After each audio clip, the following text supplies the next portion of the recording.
Эрхэм үзэгч та бүхэндээ өдрийн мэнд хүргэе. Элчин сайдтай танилцсан нэвтрүүлгийн маань шинэ дугаар та бүхэндээ хүрэхэд бэлэн боллоо. Энэ удаагийн дугаарт Энэтхэг улсаас Монгол улсад суугаа онц бөгөөд бүрийн эрхт элчин сайд MP Sync оролцож байна.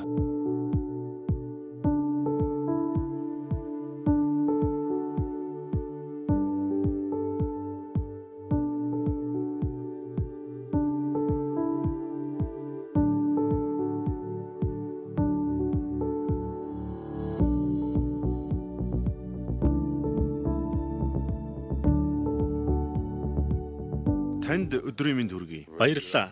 Танд ч гэсэн өдрийн мэнд хүргэе. Өнөөдөр манай элчин сайдын яамд ирсэнд баярлалаа. Ярилцлагад оролцох урилгыг маань хүлээн авсанд баярлалаа. Миний бич сэтгэл хангалуун байна. Учир нь Энэтхэгийн засгийн газар стратегийн чухал түнш болох Монгол улстай харилцаагаа өргөжүүлэх чиглэлээр олон санаачлага яригдж байгаа цаг үед тантай ярилцах завшаан олдсон юм. Ярилцлагын эхэнд Энэтхэг Монголын харилцааны түүхийн талаар танаас асуухыг хүсэж байна.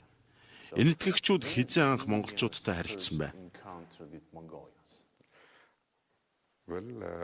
Хоёр улсын харилцааны түүх бараг 2000 жилийн өмнөөс яригдана. Энэтхэг Монголын ард түмэн Буддын шашин соёлын ачаар ойртож харилцсан түүхтэй. Буддын шашин нь Хямлайн өндөр сүрлэг нурууг давж Монголын их тал нутагт ирсэн байдаг. Монголчууд Буддын шашны лам худалдаачид эзэн хаадын тусламжтайгаар Энэтхэг улстай харилцдаг байж. Энэтхэг лам нар Монголд ирж Монгол лам нар Энэтхэгт очиж суралцдаг байсан. Бараг 2300 жилийн өмнөөс манай хоёр үндэстэн соёл, шашин, мэдлэгийнхаа ачаар харилцаж ирсэн гэж хэлж болно. Энэтхэг Монголын түүхчид, судлаачид хоёр үндэстний харилцааны талаар сонирхолтой ном зохиолуудыг хангалттай туурвсан байдаг. Христийн тооллын өмнөх 3 дугаар зуунд буюу Хүннү гүрний үед Энэтхэг монголчууд хоорондоо холбоо тогтоож байсан. Энэтхэгийн Удайна мужаас гаралтай Буддын шашны лам Нарендра Яш Монголын нэрэн улсад ирж байсан тухай түүхэн сурвалж бичгүүдэд тэмдэглэсэн нь бий. Мөн Энэтхэгийн анхны дэлхийн хэмжээний сургууль болох Наланда их сургуульд Монголын лам нар Буддын зохиол, философи, шинжлэх ухааны хөгжлийг судалж байсныг дурдах нь зүйтэй. Энэтхэг Монгол улс хизээ дипломат харилцаа тогтоосон бэ? Зөвлөлт засгийн үед хоёр улсын харилцаа ямар байсан бэ? Зөвлөлт холбоот улсын үеэс бүр хэдэн зууны өмнө манай хоёр үндэстэн шашин сүсэг биширлээрээ холбогдсон. Хоёр ард түмний хоорондын харилцаа өнөө хүртэл үргэлжилсээр байна. 1955 оны 12 дугаар сард манай хоёр улс дипломат харилцаа тогтоосон. Үүний дараахан Монголын элчин сайд Энэтхэг улсад томилогдсон. Мөн хэдэн жилийн дараа нь буюу 1971 онд Энэтхэг улс Монголд элчин сайдын яамтай болсон байдаг. Энэтхэг улс 1961 онд Монгол улсыг нэгдсэн үндэстний байгууллагад элсхийг дэмжсэн. Тэгэлгүй яах вэ? 1961 онд Энэтхэг улсын зүгээс олон улсын тавцанд Монгол улсыг дэмжих анхны шийдвэрт нааштай алхмаа хийсэн нь энэ байлаа. Энэтхэгийн ерөнхий сайд Жавахарлал Неру Монгол улсыг нэгдсэн үндэстний байгууллагад элсхийг дэмжих шийдвэр гаргасан. Үүнээс хойш 30 жилийн дараа Монгол улсыг эвсэлд үл нэгдэх хөдөлгөөнд нэгдэхийг Энэтхэг улс дэмжсэн юм. Түүнчлэн Монгол улс Энэтхэг Бутан улсуудтай хамтран Бангладешийг тусгаар улс гэдгийг хүлээн зөвшөөрсөн нэгдсэн үндэстний байгууллагын тогтоолыг дэмжсэн түүхтэй. Өнгөрсөн жилүүдэд манай хоёр улс олон улсын нийгэмлэг нэгдсэн үндэстний байгууллагын хүрээнд найрсаг дотн харилцаатай гэдгээ ямагт харуулсаар ирсэн юм. Монгол улсад альчилж байсан Энэтхэгийн хамгийн өндөр албан тушаалтнууд хэн байсан бэ? Энэтхэгийн элчин сайдын яамыг байгуулснаар хоёр улсын харилцаа идэвхжсэн. 1998 онд Энэтхэгийн ерөнхийлөгч Монгол улсад айлчилсан. 96-99 онуудад Энэтхэгийн дид ерөнхийлөгч айлчилсан.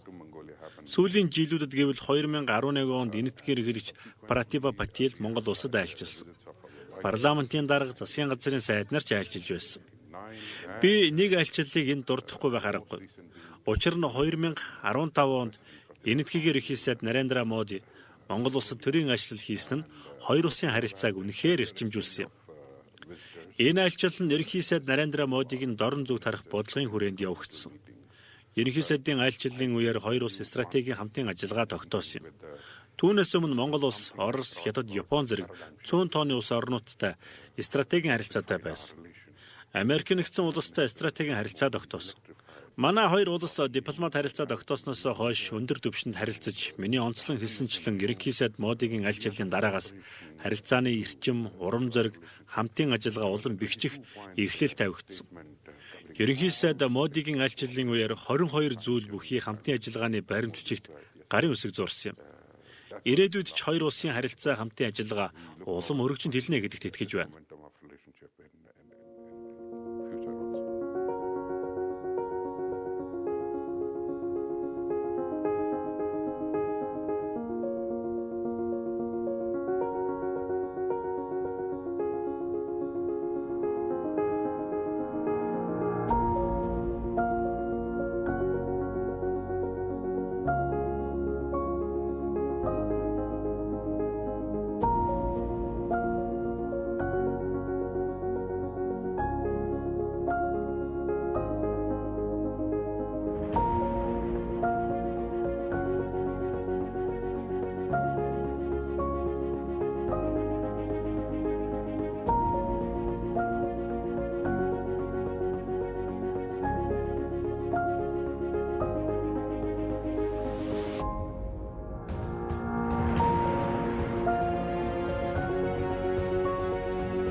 Хоёр улсын худалдаа эдийн засгийн харилцаа ямар түвшинд байна вэ? Худалдааны эргэлтийн хэмжээ хэд вэ? Надаас худалдааны тухай их асуудаг. Манай хоёр улс газар зүйн байрлалын хувьд асар хоол зайтай ч гэсэн сэтгэл зүрэхээр нөхөрлөж ойр байдаг юм. Эдийн засгийн хамтын ажиллагаа, харилцан ашигтай худалдаа, солилцоог улам эрчимжүүлэхийн төлөө ажиллах шаардлагатай байна. Миний бие Монголд ирээд 6 сар болж байгаа ч гэсэн хоёр улсын харилцааг эрчимжүүлэх хүсэл эрмэлзэл маш өндөр байгааг мэдэрсэн. Үүнийг бид эдийн засгийн хамтын ажиллагаа болгож хувирах нь чухал. Харилцан ашигтай худалдаа хамтын ажиллагааг өрнүүлэх шаардлагатай. Хоёр улсын худалдааны эргэлт 60 сая орчим долларт хүрсэн. Гэхдээ өнгөрсөн 3 жилийн дотор худалдааны эргэлт бараг 100 гаруй хувиар нэмэгдсэн гэдгийг онцлох нь зүйтэй. Энэ этгээгийн хөрөнгө оруулагч, бизнес эрхлэгчдийг мэдээлэлээр хангаж идэвхжүүлж чадах юм бол хамтын ажиллагаа улам эрчимтэй өрнөх болно. Монгол улс хөрөнгө оруулалтын таатай орчин бүрдүүлсэн гэдгийг ойлгуулж чадвал уул уурхай, ашигт малтмал, цагаан эдэ, хөдөө аж ахуй, мал эмнэлэг, эм үйлдвэрлэлийн чиглэлээр хамтран ажиллах боломжтой. Ялангуяа энэтхэг улс мэдээллийн технологи, санхүүгийн технологи, дээд боловсролын чиглэлээр хамтран ажиллах хүчтэй сонирхолтой байна. Эдийн засгийн хамтын ажиллагааг ахиулж чадах юм бол хоёр улсын худалдааны эргэлтийг 10% өсгөх боломжтой гэж үзэж байгаа юм. Өнгөрсөн 5 дугаар сард энэтхэг Монголын газрын тус байгалийн хийн үтсгэлэнг анх удаа амжилттай зохион байгууллаа. Үтсгэлэнгийн нээлтэд Монгол улсын засгийн газрыг төлөөлөн 3 сайд оролцсон. Энэтхэг Монголын тал хамтын ажиллагааны хэд хэдэн баримт бичигт гарын үсэг зурсан. Саяхан Улаанбаатар хот Сүхбаатарын талбайн ойролцоо Энэтхэг Монголын эрүүл мэндийн хамтын ажиллагааны төвийг байгууллаа.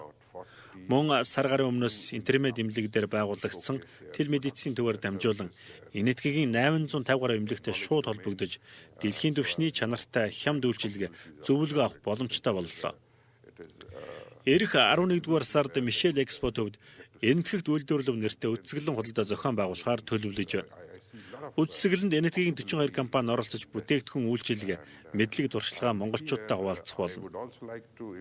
Ер нь энэ үзэсгэлэн манай хоёр улсын бизнес эрхлэгч хөрөнгө оруулагчдад тун таатай боломж олгох юм. Манай хоёр улс 1955 онд дипломат харилцаа тогтоосон. Эх онд дипломат харилцааны 65 жилийн ой тохиох гэж байна. Том ой угтаж байна. Тийм ээ.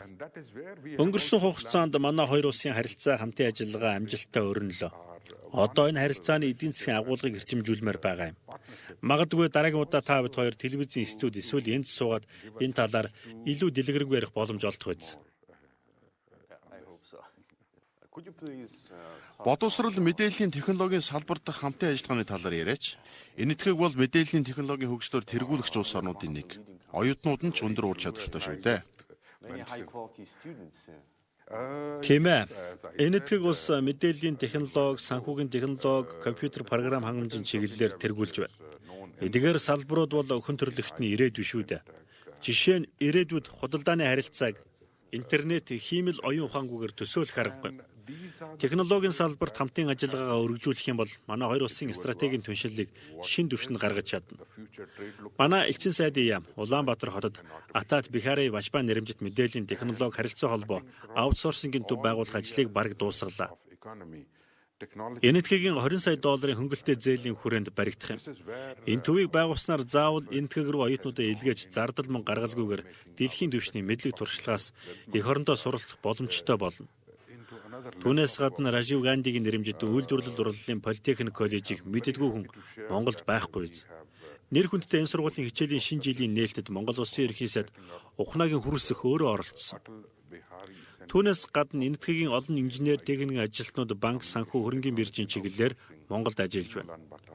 Би саяхан Улаанбаатар хотын удирдлагуудтай уулзсан.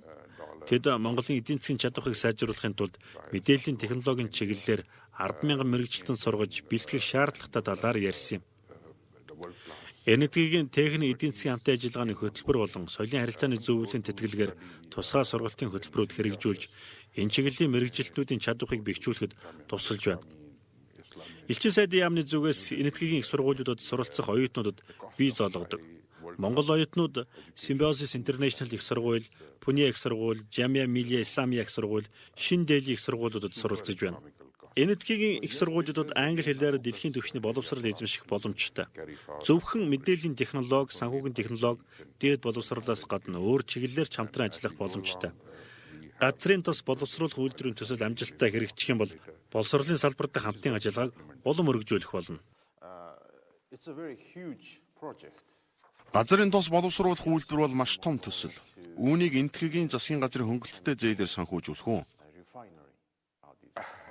Тийм ээ. Газрын тос боловсруулах үйлдвэр бол хоёр улсын стратегийн хамтын ажиллагааг нотлон харуулах маш том төсөл юм. $1 тэрбум хөнгөлөлттэй зээлээр Дорногов аймагт баригдах энэ үйлдвэр нь Монголын эдийн засгийн бүх салбарт нөлөөлөх ач холбогдолтой. Энэ үйлдвэр жилдээ 1.5 сая тонн газрын тос боловсруулах хүчин чадалтай. Хоёр улсын хамтын ажиллагааны маш тод илэрхийлэл байх болно. Ийм том хэмжээний үйлдвэр байгуулагдсанаар Монголын эдийн засгийн бараг бүх салбарт ашиг тусаа өгнө. Эрчим хүчний салбарын чадварыг нэмэгдүүлж хараа тус байдлыг хангахад туслана. Далаад гарцгүй Монгол улсын хувьд тээврийн салбарын эрэлт хэрэгцээг ч нэмэгдүүлнэ. Газрын тос боловсруулах үйлдвэрийн нэмэлт санхүүжилттэй холбоотой шийдвэр удахгүй гарна. Газрын тос боловсруулах үйлдвэр барих төсөлд Монгол улсын засгийн газар дэд үтсийн асуудлыг хариуцсан. Дорнод аймгаас түүхий газрын тосыг Дорногов дахь боловсруулах үйлдвэрүүд дамжуулах хоолойг хариуцах юм. Энэ том төсөл Дорногов аймгийн эдийн засагт хувь нэмрээ оруулна. Хэрвээ би андуураагүй бол газрын тос боловсруулах үйлдвэр оюу толгойн дараа Монгол улсад хэрэгжүүлж байгаа хоёр дахь том төсөл болно. Тийм ээ, маш том хөрөнгө оруулалт болно. Мөнгөний хэмжээнээс гадна эдийн засаг эрчим хүчний тусгаар тогтнолд оруулах хувь нэмэр нь асар том юм. Газрын тосыг дотооддоо боловсруулж бүтээгдэхүүн гаргаж авснаар аймаг сумдын эдийн засгийн үйл ажиллагааг дэмжих болно.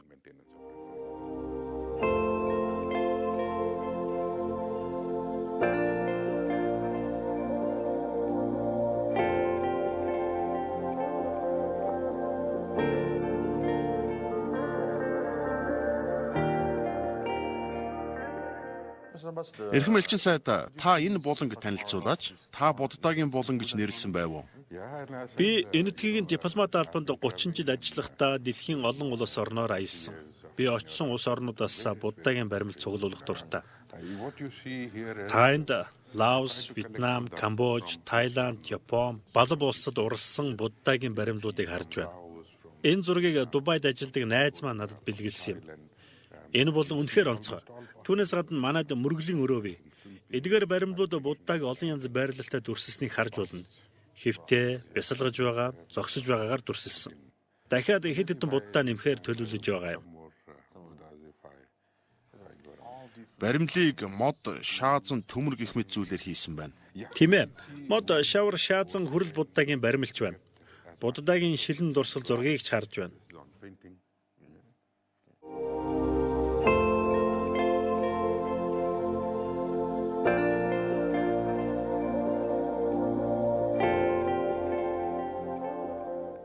Энэ миний хамгийн дуртай зураг. Энэ энэтхэг зураг уу? 20 настай зээ охин маань их авьяастай. Энэ зургийг Тайландын сүмд байхад нь олж хараад надад зурж өгсөн юм. Миний зочны өрөөний хамгийн гол үзмэр байгаа юм.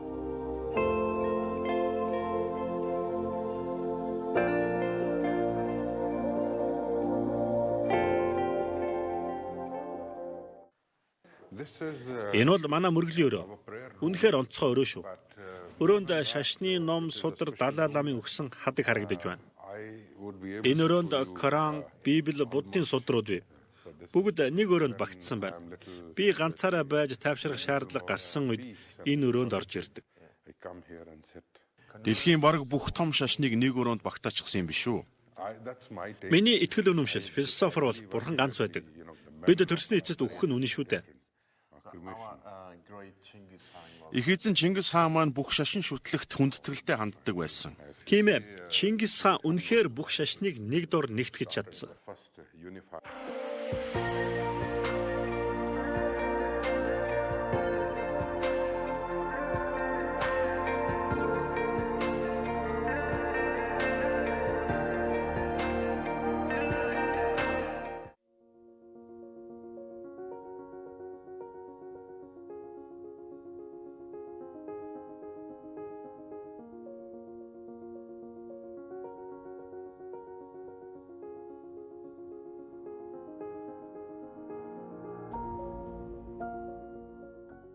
Ноён элчин сайдаа та яагаад дипломат албыг сонгосон юм бэ? Их сонирхолтой асуулт байна. Үнэн дээр дипломат албанд хүчин зүтгэхээс өөр бодол надад байгаагүй. Би аялах дуртай, шинэ хүмүүстэй уулзаж, шинэ орчин соёлтой танилцах дуртай. Би гадаадын улс орнуудад хүссэн үедээ аялах чадамжтай баян хүн биш учраас дипломат албанд хүчин зүтгэх боломжийг алдахыг хүсээгүй. 30 жилийн өмнө дипломат албанд хөл тавьсан миний хувьд аз хувь тохиол юм. Шинэ хүмүүстэй танилцаж, урд өмнө нь очиж байгаагүй улс орноор аялна гэдэг ховор боломж шүү дээ. Тухайн улс орны талаар ном уншиж, телевизийн нэвтрүүлэг үзэх үнэхээр хангалттай. Та өөрөө тухайн оронд очиж байж бодит мэдлэгтэй болно. Өмнө нь лам нар оюутнууд хөлийн чандыг зорж гадаад улсын талаар бодит мэдлэгтэй болж байж. Би танд нэг сонирхолтой зүйл хэлье. Та баян чинээлэг эсвэл алдар нэртэй хүн биш байж болно.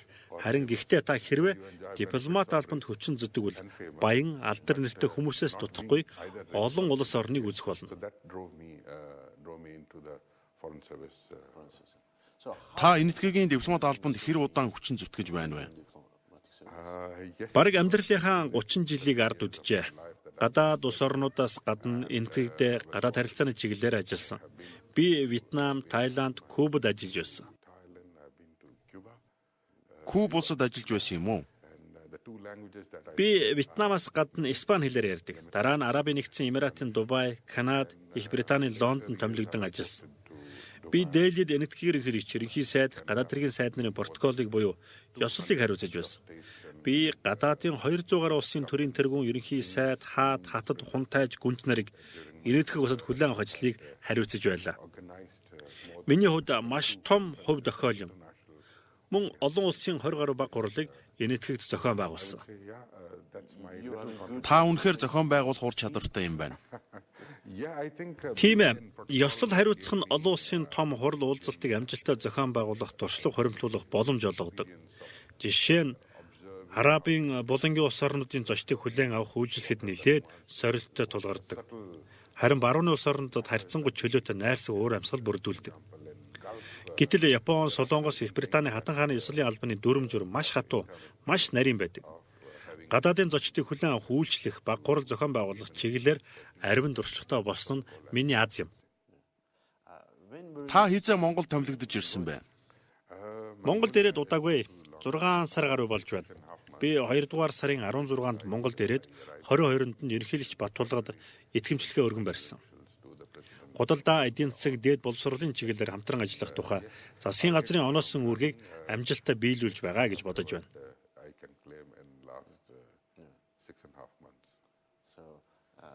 Та Монгол нутгаар аялсан уу? Би аялах дуртай. Ажлын шугамаар 5 аймагт очиж үзсэн. Газрын тос боловсруулах үйлдвэрийн ажлаар Дорн говийн сайн шанд орсон, энэтхэг эмчнэр мэс засал хийж дуршлаг солилцсон учраас Өөр-Хангай аймаг орсон, мөн Архангай, Төв, Баянгар аймагт очсон. Монголын хөдөө нутгаар аялахад их саад бэрхшээл тулгардаг гэж хүмүүс ярьдаг.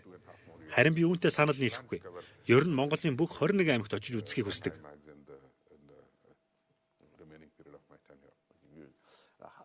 Та чөлөө цагаа хэрхэн өнгөрүүлдэг вэ? Таны хобби юу вэ? Би чөлөө цагаараа ном унших дуртай. Эрхэлж буй ажил маань ном уншиж судлахыг шаарддаг. Гэхдээ би номыг сонирхож дурлаж уншдаг.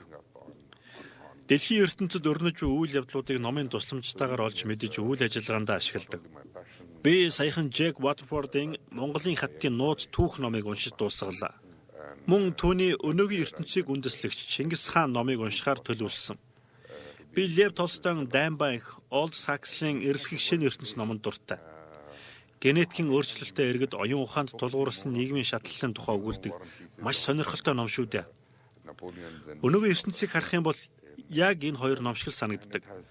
Дайн банк зохиолд 1820-ад оны Орос дахь Наполеоны дайныг харуулдаг бол Хакслийн номыг уншихаар орчин үеийн ертөнц яг тэр чигээрээ төсөөлөгддөг. Бүгд найрамдах энэтхэг ус. 1 тэрбум 296 сая хүн амтай. Хүн амын 43.6% нь хинди хэлээр ярьдаг. Хүн амын 79.8% нь хинду, 14.2% нь исламын шашин шүтдэг. Нийслэл шин Дели хот. Засаг захиргааны хувьд 29 муж, 7 холбооны нутаг дэвсгэрээс бүрддэг. Нийт эдийн засгийн хэмжээ $2.6 их найт доллар. Нэг хүнд ноогдох дотоодын нийт бүтээгдэхүүн нь $2100 орчим доллар.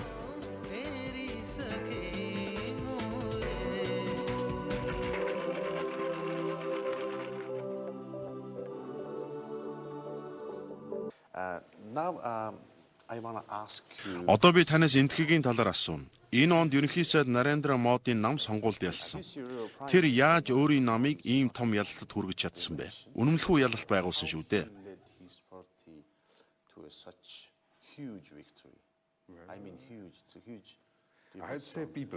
Ардчлал бол хүмүүс юм. Ардчлал бол хүмүүсийн сонголт юм. Ард түмний сонголтоор засаглах хэрэг авдаг. Ерөнхий сайд Модигийн нам үнэхээр нааштай бодлого хэрэгжүүлсэн. Нийгмийн бүх давхаргад хүрч чадах нийгэм эдийн засгийн дэвшилтэд бодлого хэрэгжүүлсэн. Энэтхэг бас тусгаар тогтноо 70 жилийн нүүр үзэж байна. Ерөнхий сайд Модигийн засгийн газар засаглалын шинэ системд шинэ эрч хүч нэмсэн. Дотоодын өсөлт, гадаадын худалдаа, мөнгөний бодлогыг маш сайн хэрэгжүүлсэн.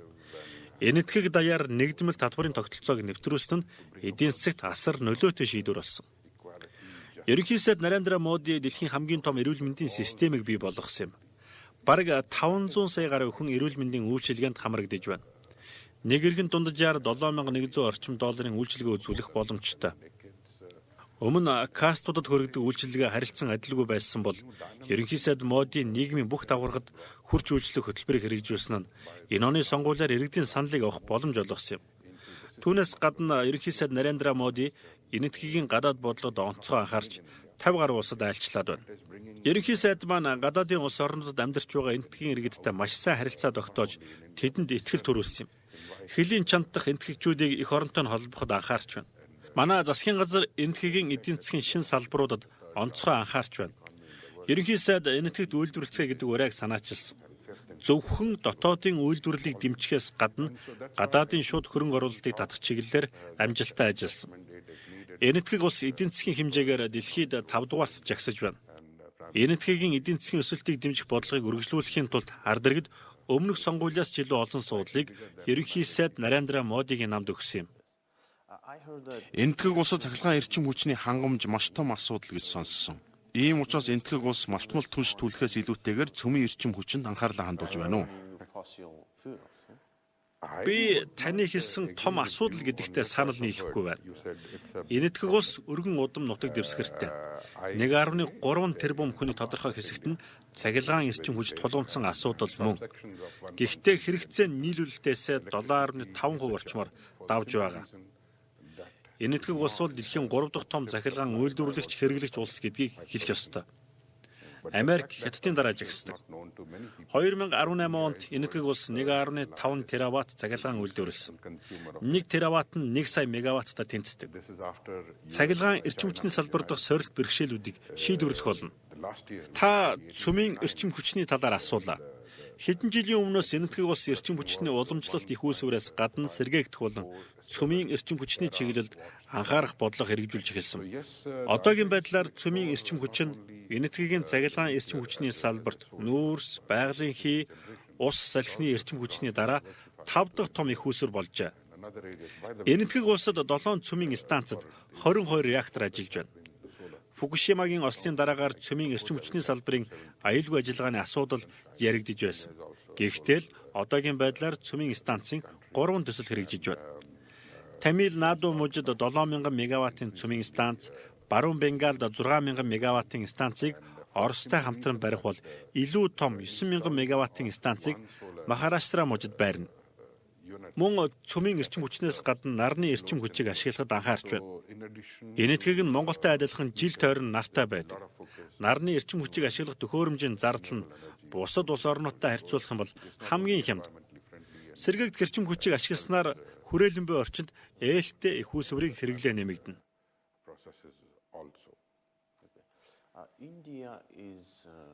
Энэтхэг бол дэлхийн хамгийн хүчрхэг зэвсэгт хүчинтэй улсуудын нэг. Кашмирийн сөргөлтөө энэтхэгийн зэвсэгт хүчинд том сорилт болж байна уу?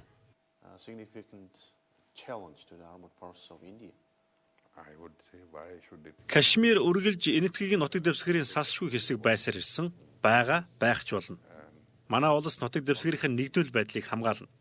Саяхан манай Батлан хамгаалахын сайд Энэтхэгийн зэвсэгт хүчнийг эх орноо нутаг дэвсгэрийн нэгдвэл байдлаа альч цаг үед ямар ч харийн хүчний эсрэг хуурай газар дээр агаарт далайд хамгаалах чадвартай гэдгийг итгэлтэйгээр мэдэгдсэн.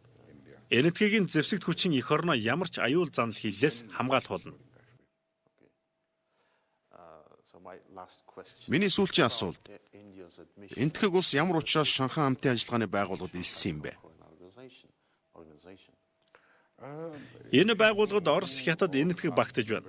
Дэлхийн хүн амын бараг 40%-ийг төлөөлсөн байгууллага. Энэтхэг улс энэ байгууллагаар дамжин Төв Азтай холбогддог. Энэтхэг улс зөвхөн дорн зүг чиглэх бодлого хэрэгжүүлэхээр хязгаарлагдахгүй.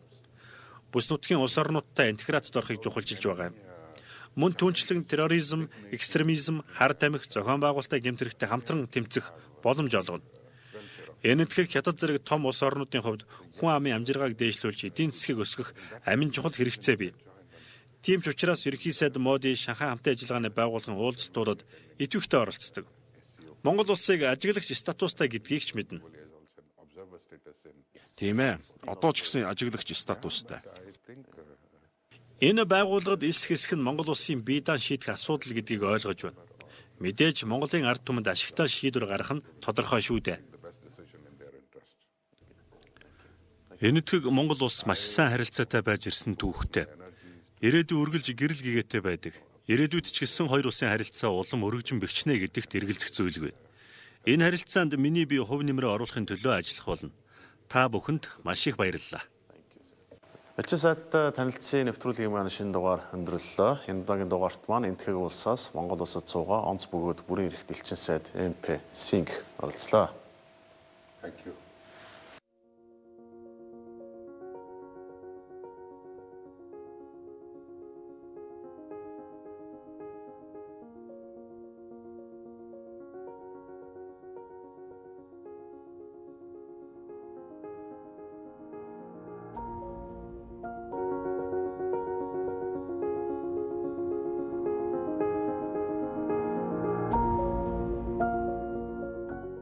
Эрхэм үзэгч та бүхэндээ өдрийн мэнд хүргэе. Элчин сайдтай танилцсан нэвтрүүлгийн маань шинэ дугаар та бүхэндээ хүрэхэд бэлэн боллоо. Энэ удаагийн дугаарт энэтхэг улсаас Монгол улсад суугаа онц бөгөөд бүрийн эрхт элчин сайд MP Singh оролцож байна.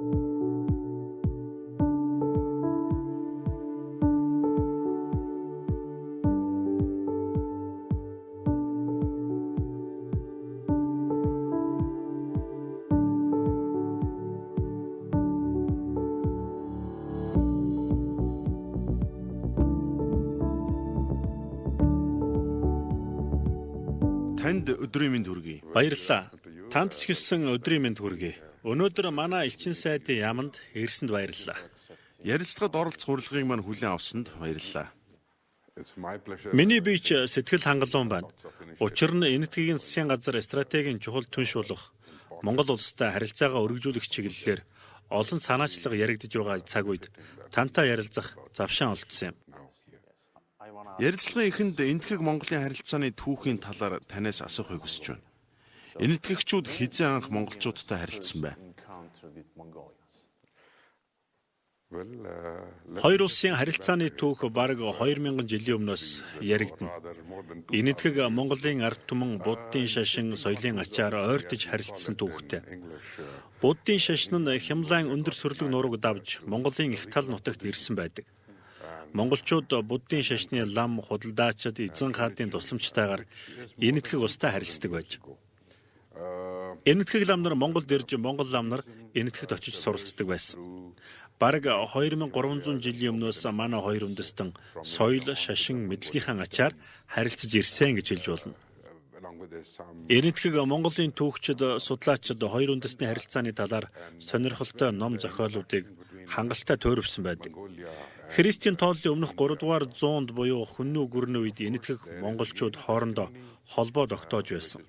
Энэтхэгийн Удайна мужаас гаралтай буддын шашны лам Нарендра Яш Монголын нэрэн усад ирж байсан тухай түүхэн сурвалж бичгүүдэд тэмдэглэсэн нь бий.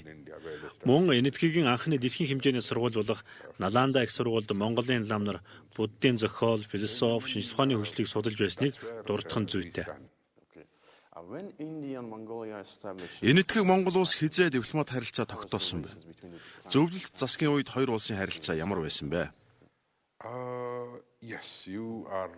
Зөвлөлт холбоот улсын үеэс бүр хэдэн зууны өмнө манай хоёр үндэстэн шашин сүсэг биширлээрээ холбогдсон. Хоёр ард түмний хоорондын харилцаа өнөө хүртэл үргэлжилсээр байна. 1955 оны 12 дугаар сард манай хоёр улс дипломат харилцаа тогтоосон. Үүний дараахан Монголын элчин сайд энэтхэг улсад томилогдсон. Мөн хэдэн жилийн дараа нь буюу 1971 онд энэтхэг улс Монголд элчин сайдын яамтай болсон байдаг. Энэтхэг улс 1961 онд Монгол улсыг нэгдсэн үндэстний байгууллагад элсхийг дэмжсэн. Тэгэлгүй яах вэ? 1961 онд энэтхэг улсын зүгээс олон улсын тавцанд Монгол улсыг дэмжих анхны шийдвэрт нааштай алхмаа хийсэн нь энэ байлаа. Энэтхэгийн ерөнхий сайд Жавахарлал Неру Монгол улсыг нэгдсэн үндэстний байгууллагад элсхийг дэмжих шийдвэр гаргасан. Үүнээс хойш 30 жилийн дараа Монгол улсыг эвсэлд үл нэгдэх хөдөлгөөнд нэгдэхийг энэтхэг улс дэмжсэн юм. Түүнчлэн Монгол улс энэтхэг Бутан улсуудтай хамтран Бангладешийг тусгаар улс гэдгийг хүлээн зөвшөөрсөн нэгдсэн үндэстний байгууллагын тогтоолыг дэмжсэн түүхтэй. Өнгөрсөн жилүүдэд манай хоёр улс олон улсын нийгэмлэг нэгдсэн үндэстний байгууллагын хүрээнд найрсаг дотн харилцаатай гэдгээ ямагт харуулсаар ирсэн юм. Монгол улсад айлчилж байсан энэтхэгийн хамгийн өндөр албан тушаалтнууд хэн байсан бэ? Энэтхэгийн элчин сайдын яамыг байгуулснаар хоёр улсын харилцаа идэвхжсэн. 1998 онд энэтхэгийн ерөнхийлөгч Монгол улсад айлчилсан. 96-99 онуудад энэтхэгийн дид ерөнхийлөгч айлчилсан. Сүүлийн жилүүдэд гэвэл 2011 онд энэтхэгийн ерөнхийлөгч Пратиба Патил Монгол улсад айлчилсан. Парламентын дарга засгийн газрын сайд нар ч айлчилж байсан. Би нэг айлчлалыг энд дурдахгүй байх аргагүй. Учир нь 2015 онд энэтхэгийн ерөнхий сайд Нарендра Моди Монгол улсад төрийн ажил хийсэн нь хоёр улсын харилцааг үнэхээр эрчимжүүлсэн юм. Энэ айлчлал нь ерөнхий сайд Нарендра Модиг нь дорн зүг тарах бодлогын хүрээнд явагдсан. Ерөнхий сайдын айлчлалын үеэр хоёр улс стратегийн хамтын ажиллагаа тогтоосон юм. Түүнээс өмнө Монгол улс Орос, Хятад, Япон зэрэг цөөн тооны улс орнуудтай стратегийн харилцаатай байсан. Америк нэгдсэн улстай стратегийн харилцаа тогтоосон. Манай хоёр улс дипломат харилцаа тогтоосноос хойш өндөр түвшинд харилцаж, миний онцлон хэлсэнчлэн ерөнхий сайд Модигийн аль жилийн дараагаас харилцааны эрчим, урам зориг, хамтын ажиллагаа улам бэхжих эрхлэл тавигдсан. Ерөнхий сайд Модигийн аль жилийн үеэр 22 зүйл бүхий хамтын ажиллагааны баримт бичигт гарын үсэг зурсан юм. Ирээдүйд ч хоёр улсын харилцаа хамтын ажиллагаа улам өргөжинд хэлнэ гэдэгт итгэж байна.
Хоёр улсын худалдаа эдийн засгийн харилцаа ямар түвшинд байна вэ?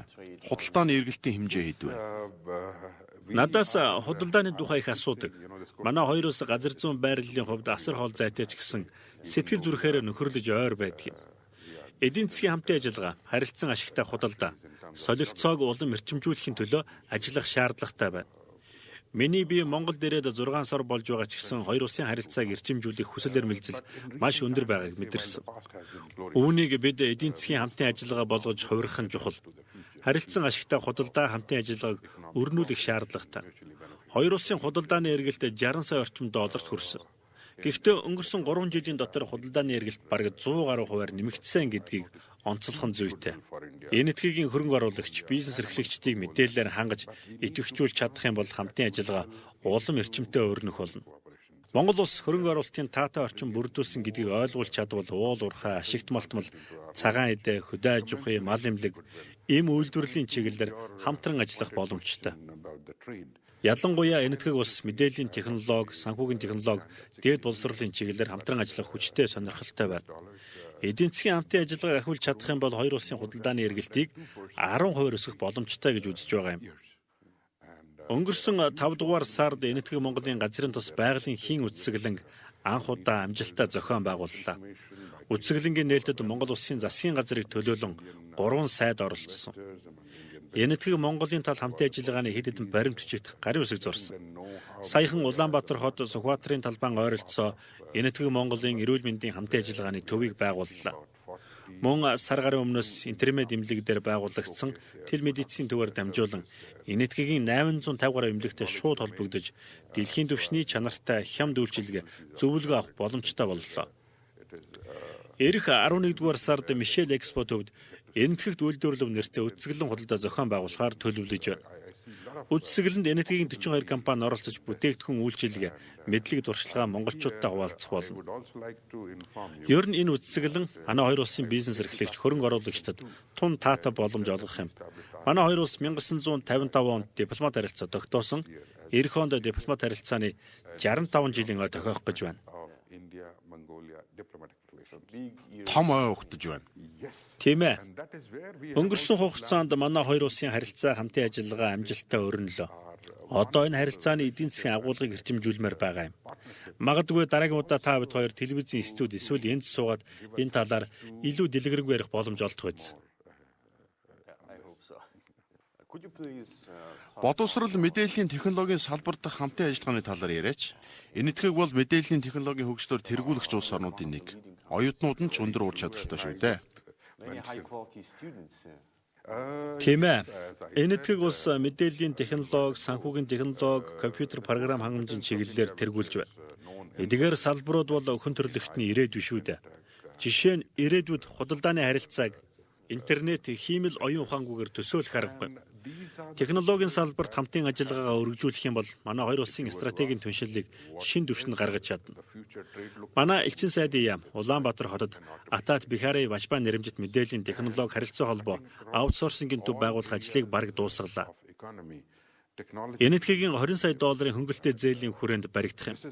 Энэ төвийг байгуулснаар заавал энэтхэг рүү оюутнуудаа илгээж зардал мөн гаргалгүйгээр дэлхийн түвшний мэдлэг туршлагаас эх орондоо суралцах боломжтой болно. Түүнээс гадна Ражив Гандигийн нэрэмжит үйлдвэрлэл урлалын политехник коллежийг мэддэггүй хүн Монголд байхгүй биз. Нэр хүндтэй энэ сургуулийн хичээлийн шинэ жилийн нээлтэд Монгол Улсын ерөнхий сайд Ухнагийн хүрэлцэх өөрөө оролцсон. Түүнээс гадна энэтхэгийн олон инженер, техникийн ажилтнууд банк, санхүү, хөрөнгийн биржийн чиглэлээр Монголд ажиллаж байна. Би саяхан Улаанбаатар хотын удирдлагуудтай уулзсан. Тэд Монголын эдийн засгийн чадварыг сайжруулахын тулд мэдээллийн технологийн чиглэлээр 10,000 мэрэгчлэн сургаж бэлтгэх шаардлагатай талаар ярьсан юм. Энэтхэгийн техник эдийн засгийн хамтын ажиллагааны хөтөлбөр болон соёлын харилцааны зөвлөлийн тэтгэлгээр тусгай сургалтын хөтөлбөрүүд хэрэгжүүлж энэ чиглэлийн мэрэгжилтнүүдийн чадварыг бэхжүүлэхэд тусалж байна. Элчин сайдын яамны зүгээс энэтхэгийн их сургуулиудад суралцах оюутнуудад виз олгодог. Монгол оюутнууд Symbiosis International их сургууль, Пүниа их сургууль, Жамиа Милия Исламия их сургууль, Шин Дели их сургуулиудад суралцж байна. Энэтхэгийн их сургуулиудад англи хэлээр дэлхийн түвшний боловсрол эзэмших боломжтой. Зөвхөн мэдээллийн технологи, санхүүгийн технологи, дээд боловсролоос гадна өөр чиглэлээр ч хамтран ажиллах боломжтой. Газрын тос боловсруулах үйлдвэрийн төсөл амжилттай хэрэгжих юм бол боловсролын салбар дахь хамтын ажиллагааг улам өргөжүүлэх болно. Газрын тос боловсруулах үйлдвэр бол маш том төсөл. Үүнийг энэтхэгийн засгийн газрын хөнгөлөлттэй зээлээр санхүүжүүлэх үү? Тийм ээ. Газрын тос боловсруулах үйлдвэр бол хоёр улсын стратегийн хамтын ажиллагааг нотлон харуулах маш том төсөл юм. 1 тэрбум долларын хөнгөлөлттэй зээлээр Дорногов аймагт баригдах энэ үйлдвэр нь Монголын эдийн засгийн бүх салбарт нөлөөлөх ач холбогдолтой. Энэ үйлдвэр жилдээ 1.5 сая тонн газрын тос боловсруулах хүчин чадалтай. Хоёр улсын хамтын ажиллагааны маш тод илэрхийлэл байх болно. Ийм том хэмжээний үйлдвэр байгуулагдсанаар Монголын эдийн засгийн бараг бүх салбарт ашиг тусаа өгнө. Эрчим хүчний салбарын чадварыг нэмэгдүүлж хараа тус байдлыг хангахад туслана. Далаад гарцгүй Монгол улсын хувьд тээврийн салбарын эрэлт хэрэгцээг ч нэмэгдүүлнэ. Газрын тос боловсруулах үйлдвэрийн нэмэлт санхүүжилттэй холбоотой шийдвэр удахгүй гарна.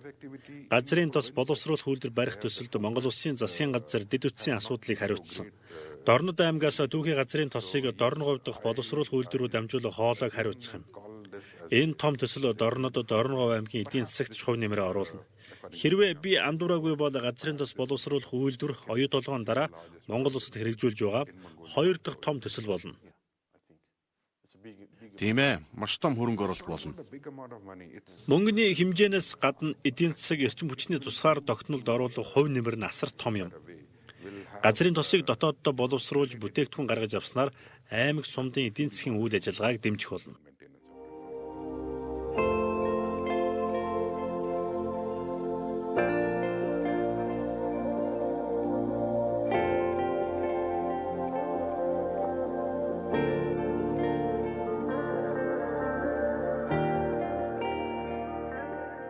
Эрхэм элчин сайд та энэ буланг танилцуулаач. Та Буддагийн булан гэж нэрлсэн байв уу?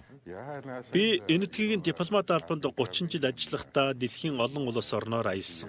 Би очсон улс орнуудаас Буддагийн баримл цуглуулах дуртай. Тайнд, Лаос, Вьетнам, Камбож, Тайланд, Япон, Балб улсад уралсан Буддагийн баримлуудыг харж байна. Энэ зургийг Дубайд ажилладаг найз маань надад бэлгэлсэн юм. Энэ бол үнэхээр онцгой. Түүнээс гадна манайд мөргөлийн өрөө бий. Эдгээр баримлууд Буддаг олон янз байрлалтай дүрсэлснийг харж болно. Хэвтээ, бясалгаж байгаа, зогсож байгаагаар дүрсэлсэн. Дахиад хэд хэдэн Будда нэмэхээр төлөвлөж байгаа юм. Баримлыг мод, шаазан, төмөр гэх мэт зүйлээр хийсэн байна. Тийм ээ. Мод, шавар, шаазан, хүрэл Буддагийн баримлч байна. Буддагийн шилэн дурсгал зургийг ч харж байна.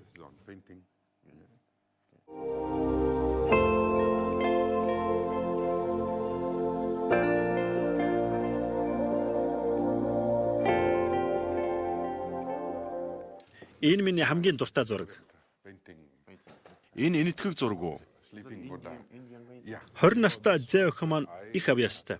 Энэ зургийг Тайландын сүмд байхад нь олж хараад надад зурж өгсөн юм. Миний зочны өрөөний хамгийн гол үзмэр байгаа юм.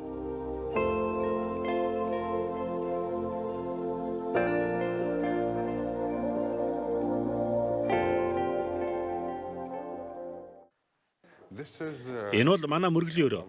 Үнэхээр онцгой өрөө шүү. Өрөөнд шашны ном, судар, Далай ламын өгсөн хадаг харагдаж байна. Энэ өрөөнд Коран, Библи, Буддын судрууд бий. Бүгд нэг өрөөнд багтсан байна. Би ганцаараа байж тайвшрах шаардлага гарсан үед энэ өрөөнд орж ирдэг. Дэлхийн бараг бүх том шашныг нэг өрөөнд багтаачихсан юм биш үү? Миний итгэл үнэмшил, философор бол бурхан ганц байдаг. Бид төрсний эцэст өгөх нь үнэн шүү дээ. Их эзэн Чингис хаан маань бүх шашин шүтлэгт хүндэтгэлтэй ханддаг байсан. Тийм ээ. Чингис хаан үнэхээр бүх шашныг нэг дор нэгтгэж чадсан.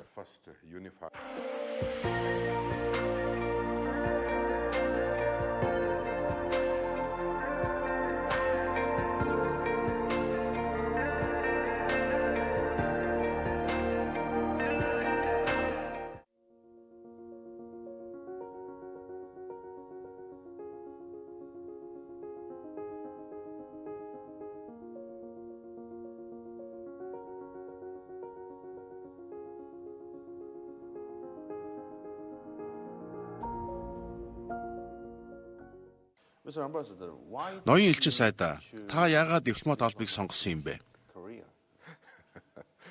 Их сонирхолтой асуулт байна. Үнэн дээр дипломат албанд хүчин зүтгэхээс өөр бодол надад байгаагүй. Би аялах дуртай, шинэ хүмүүстэй уулзаж, шинэ орчин соёлтой танилцах дуртай. Би гадаадын улс орнуудад хүссэн үедээ аялах чадамжтай баян хүн биш учраас дипломат албанд хүчин зүтгэх боломжийг алдахыг хүсээгүй. 30 жилийн өмнө дипломат албанд хөл тавьсан миний хувьд аз хувь тохиол юм. Шинэ хүмүүстэй танилцаж, урд өмнө нь очиж байгаагүй улс орноор аялна гэдэг ховор боломж шүү дээ. Тухайн улс орны талаар ном уншиж, телевизийн нэвтрүүлэг үзэх үнэхээр хангалттай. Та өөрөө тухайн оронд очиж байж бодит мэдлэгтэй болно. Өмнө нь лам нар оюутнууд хөлийн чандыг зорж гадаад улсын талаар бодит мэдлэгтэй болж байж. Би танд нэг сонирхолтой зүйл хэлье. Та баян чинээлэг эсвэл алдар нэртэй хүн биш байж болно. Харин гэхдээ та хэрвээ дипломат албанд хүчин зүтгэвэл баян алдар нэртэй хүмүүсээс дутахгүй олон улс орныг үзэх болно. Та энэтхэгийн дипломат албанд хэр удаан хүчин зүтгэж байна вэ? Бараг амьдралынхаа 30 жилийг ард үджээ. Гадаад улс орнуудаас гадна энэтхэгдээ гадаад харилцааны чиглэлээр ажилласан. Би Вьетнам, Тайланд, Кубад ажиллаж байсан. Куб улсад ажиллаж байсан юм уу? Би Вьетнамаас гадна Испани хэлээр ярьдаг. Дараа нь Арабын нэгдсэн Эмиратын Дубай, Канада, Их Британийн Лондон томилогдсон ажилласан. Би Дээлид энэтхэгээр ерөнхий сайд, гадаад хэргийн сайд нарын протоколыг буюу ёслолыг хариуцаж байсан. Би гадаадын 200 гаруй улсын төрийн тэргүүн ерөнхий сайд, хатад, хунтайж, гүнж нарыг энэтхэг усад хүлээн авах ажлыг хариуцаж байлаа. Миний хувьд маш том хувь тохиол юм. Мөн олон улсын 20 гаруй баг гурлыг энэтхэгт зохион байгуулсан. Та үнэхээр зохион байгуулах ур чадвартай юм байна. Тийм ээ. Ёслол хариуцах нь олон улсын том хурал уулзалтыг амжилттай зохион байгуулах, туршлага хоримтлуулах боломж олгодог. Жишээ нь Арабын булангийн улс орнуудын зочдыг хүлээн авах үйлчлэхэд нэлээд сорилттой тулгардаг. Харин барууны улс орнуудад харьцангуй чөлөөтэй найрсаг уур амьсгал бүрдүүлдэг. Гэтэл Япон, Солонгос, Их Британий хатан хааны ёслолын албаны дүрм журм маш хатуу, маш нарийн байдаг. Гадаадын зочдыг хүлээн авах үйлчлэх, баг хурал зохион байгуулах чиглэлээр аривын туршлагатай болсон нь миний аз юм. Та хизээ Монгол томилогдож ирсэн бэ? Монголд ирээд удаагүй 6 сар гаруй болж байна. Би 2 дугаар сарын 16-нд Монголд ирээд 22-нд нь ерөнхийлөгч Баттулгад итгэмжлэгээ өргөн барьсан. Гудалдаа, эдийн засаг, дээд боловсролын чиглэлээр хамтран ажиллах тухай засгийн газрын оноосон үүргийг амжилттай биелүүлж байгаа гэж бодож байна.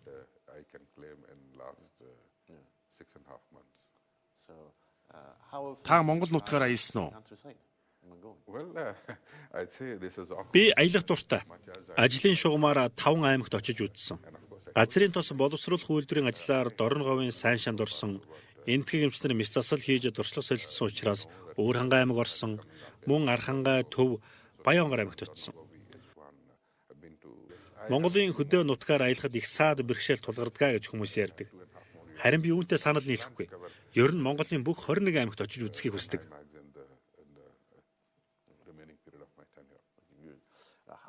Та чөлөө цагаа хэрхэн өнгөрүүлдэг вэ? Таны хобби юу вэ? Би чөлөө цагаараа ном унших дуртай. Эрхэлж буй ажил маань ном уншиж судлахыг шаарддаг. Гэхдээ би номыг сонирхож дурлаж уншдаг. Дэлхийн ертөнцид өрнөж буй үйл явдлуудыг номын тусламжтайгаар олж мэдэж үйл ажиллагаанд ашигладаг. Би саяхан Джек Ватерфордын Монголын хаттын нууц түүх номыг уншиж дуусгалаа. Мөн түүний өнөөгийн ертөнцийг үндэслэгч Чингис хаан номыг уншихаар төлөвлөсөн. Би Лев Толстойн Дайн банк, Олдс Хакслийн эрэлхийг шинэ ертөнц номонд дуртай. Генетикийн өөрчлөлтөд иргэд оюун ухаанд тулгуурласан нийгмийн шатлалын тухай өгүүлдэг маш сонирхолтой ном шүү дээ. Өнөөгийн ертөнцийг харах юм бол яг энэ хоёр ном шиг санагддаг. Дайн банк зохиолд 1820-ад оны Орос дахь Наполеоны дайныг харуулдаг бол Хакслийн номыг уншихаар орчин үеийн ертөнц яг тэр чигээрээ төсөөлөгддөг. Бүгд найрамдах энэтхэг ус. 1 тэрбум 296 сая хүн амтай. Хүн амын 43.6% нь хинди хэлээр ярьдаг. Хүн амын 79.8% нь хинду, 14.2% нь исламын шашин шүтдэг. Нийслэл шин дээлийн хот. Засаг захиргааны хувьд 29 муж, 7 холбооны нутаг дэвсгэрээс бүрддэг. Нийт эдийн засгийн хэмжээ $2.6 их $80. Нэг хүнд ноогдох дотоодын нийт бүтээгдэхүүн нь $2100 орчим.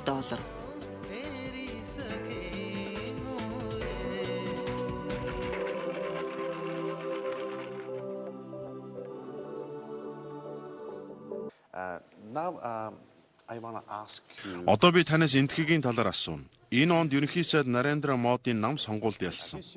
Тэр яаж өөрийн намыг ийм том ялалтад хүргэж чадсан бэ? Үнэмлэхүй ялалт байгуулсан шүү дээ.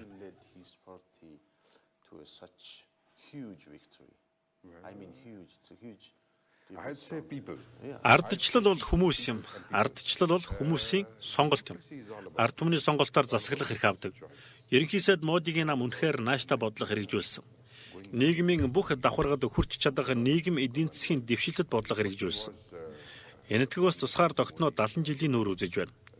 Ерөнхий сайд Модигийн засгийн газар засаглалын шинэ системд шинэ эрч хүч нэмсэн. Дотоодын өсөлт, гадаадын худалдаа, мөнгөний бодлогыг маш сайн хэрэгжүүлсэн. Энэтхэг даяар нэгдмэл татварын тогтолцоог нэвтрүүлсэн нь эдийн засагт асар нөлөөтэй шийдвэр болсон. Ерөнхий сайд Нарендра Моди дэлхийн хамгийн том эрүүл мэндийн системийг бий болгосон юм.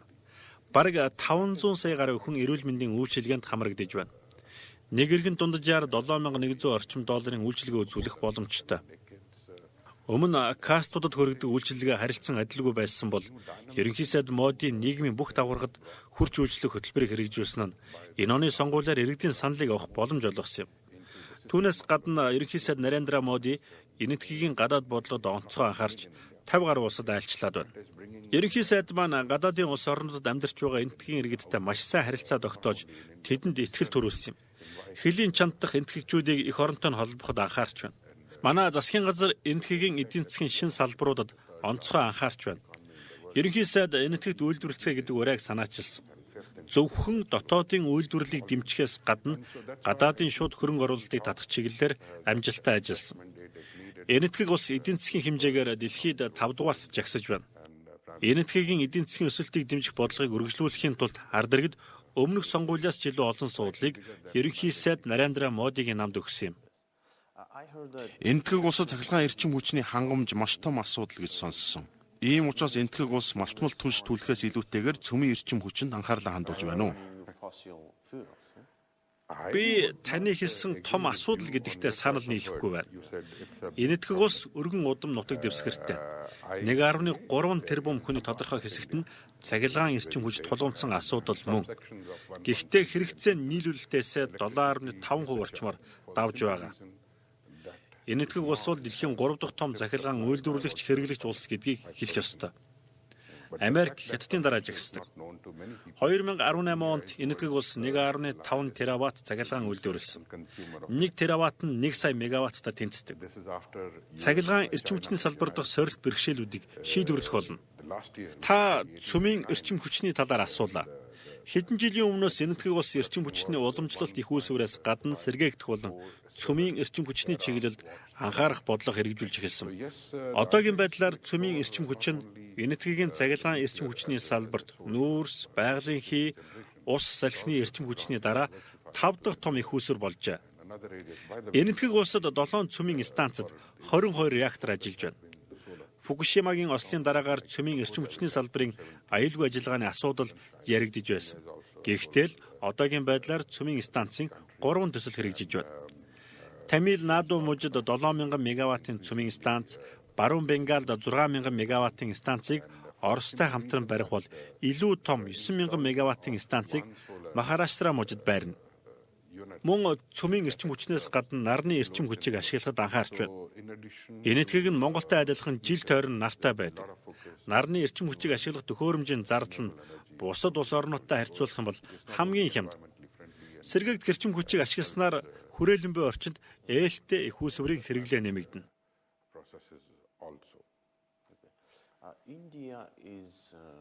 Энэтхэг бол дэлхийн хамгийн хүчрхэг зэвсэгт хүчинтэй улсуудын нэг. Кашмирийн сөргөлтөө энэтхэгийн зэвсэгт хүчинд том сорилт болж байна уу?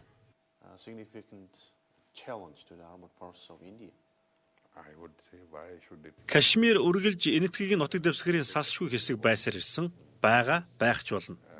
Манай улс нутаг дэвсгэрийн нэгдвэл байдлыг хамгаална. Саяхан манай Батлан хамгаалахын сайд энэтхэгийн зэвсэгт хүчнийг эх орноо нутаг дэвсгэрийн нэгдвэл байдлаа альж цаг үед ямар ч харийн хүчний эсрэг хуурай газар дээр агаарт далайд хамгаалах чадвартай гэдгийг итгэлтэйгээр мэдэгдсэн. Энэтхэгийн зэвсэгт хүчин эх орноо ямар ч аюул занал хийлээс хамгаалах болно.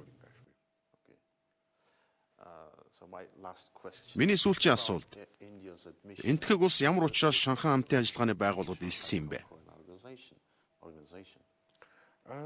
Энэ байгууллагад Орос, Хятад энэтхэг багтаж байна. Дэлхийн хүн амын бараг 40%-ийг төлөөлсөн байгууллага. Энэтхэг улс энэ байгууллагаар дамжин Төв Азитай холбогддог. Энэтхэг улс зөвхөн дорн зүг чиглэх бодлого хэрэгжүүлэхээр хязгаарлагдахгүй. Бүс нутгийн улс орнуудтай интеграцид орохыг чухалчилж байгаа юм. Мөн түнчлэн терроризм, экстремизм, хар тамхи, зохион байгуулалттай гэмт хэрэгтэй хамтран тэмцэх боломж олгоно. Энэтхэг Хятад зэрэг том улс орнуудын хувьд хүн амын амжиргааг дээшлүүлж эдийн засгийг өсгөх амин чухал хэрэгцээ бий. Тийм ч учраас ерөнхий сайд Моди Шанхай хамтын ажиллагааны байгууллагын уулзалтуудад идэвхтэй оролцдог. Монгол улсыг ажиглагч статустай гэдгийг ч мэднэ.